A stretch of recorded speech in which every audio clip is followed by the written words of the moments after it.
de série documentée dans la bibliographie, elle est positive dans 10% de l'antibiothérapie et elle augmente lorsque les résultats varient pour les personnes chez qui l'examen a été validé. Plus on valide l'examen et mieux c'est, on aura des résultats d'antibiothérapie, et bien le résultat diminue.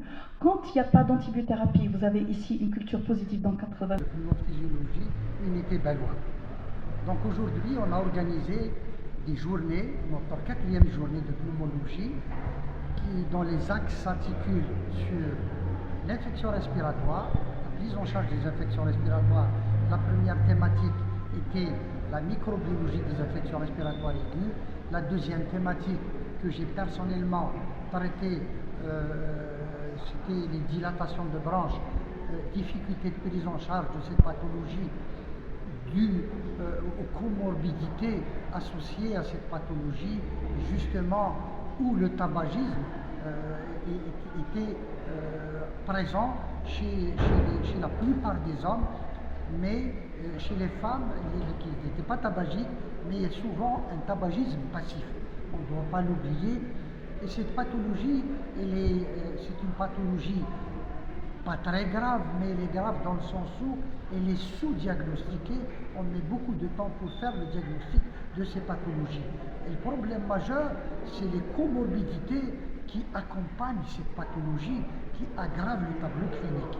Et également, la prise en charge, elle est basée non seulement sur une prise en charge thérapeutique, où il faut mettre un traitement, certes, c'est les antibiotiques.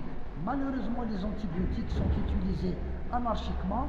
Il y a beaucoup d'antibiotiques, c'est des malades qui s'achètent même des antibiotiques, mais actuellement, dans les nouvelles recommandations, en 2025, les recommandations de l'ERS, qui est une société savante de renommée internationale, elle a mis le point sur le traitement non médicamenteux, qui est basé sur la kinésithérapie respiratoire active, qu'il faut développer ce segment important dans cette pathologie, parce que la kinésithérapie, c'est que les malades souffrent d'une hypersécrétion bronchique.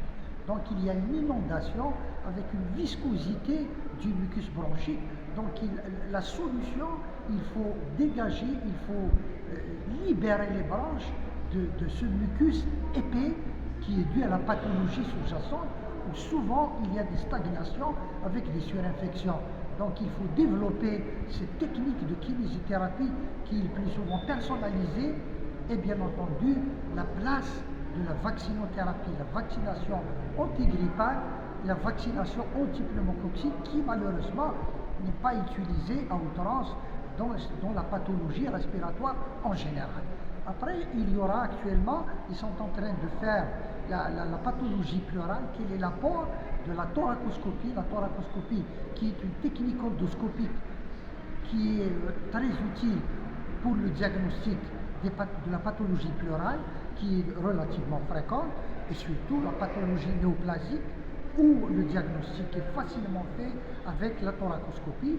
Après, le professeur Lafti, qui est notre maître, va traiter sur la tuberculose multirésistance. Et demain, Inch'Allah, il y aura des thématiques très riches, surtout sur la fibrose pulmonaire, mais aussi comme d'autres thèmes.